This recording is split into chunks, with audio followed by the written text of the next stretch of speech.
Hi, this is Marcia Kitch, and this is part 4 of Blended Learning, the New Normal for Education. In this part, I'm going to talk about how to get started and what that might look like to move towards a blended learning environment for your school district, for your school, or even for your classroom. So let's get started on how to get started with blended learning. How do we get started with blended learning? When we took off on this journey with the COVID-19, we basically gave teachers one day to figure out how to start teaching online. It was basically like a big giant roller coaster, and we went up the first hill without even looking back. What we're going to do is we're going to actually break it apart by creating a systematic plan to help teachers get ready for fall of 2020. So I came up with an acronym to showcase the word for how to deploy blended learning, and I called it BLEND. We're going to build a team, we're going to learn together, we're going to emphasize phase 1, we're going to go to the next phase, and of course design a system. So B for blend is to build your team. Now through June, really create a team of educators. Create with them maybe the admin, the coaches, some teachers. Talk about what your vision might look like for the fall of 2020. Create an action plan. Basically set it up like, what are we going to do first? What are we going to do second? What are we going to do third? Take time to create that vision plan that's going to really help create a foundation for what blended learning might look like. Next, L, learn together. In August, have either online or virtual PD talking about what blended learning looks like that matches your vision plan. Make sure everybody's there together. The admin, the superintendents, the principals, the coaches. Make sure we're all in that environment, because that way everybody's hearing the same message and we can all make sure we're learning what blended learning might look like for your school district together.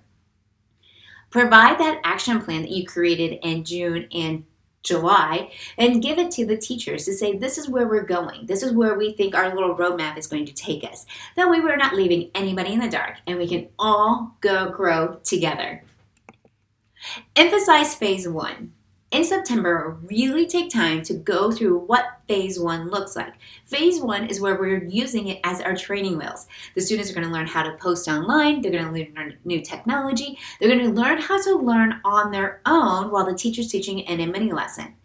Any digital content that you might have, you really want to make sure you emphasize that and showcase to the students what that might look like when they're learning at home or on their own in a computer lab or in another part of the classroom. So really spend time giving them structure for what this online blended learning might look like.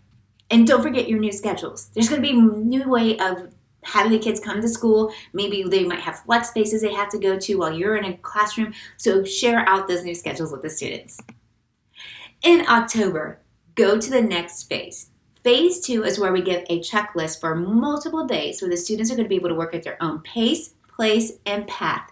Allow the students to really go in and to figure out what they want to work on first. Explain to them that they're learning the same content in 4 different modalities. Make sure you have some differentiated instruction. Regroup as a team. You're going to really see some epic fails. You're going to see some really great examples of what blended learning looks like through everybody's experience. So take time as a team to go and regroup and share out experiences. Don't be afraid of phase 2. I know it sounds scary to have a multi-day checklist, but it's really worth it. So please move to a phase 2 learning environment as soon as possible in order to allow the students to work at their own pace. All right, the last but not least, in November and January, design a system. Now we got blended learning up and rolling. Now take a time to say, what should we look for? What's working, what's not working? What do we want to see classrooms look like? What do we want the online programs to look like? Design a system.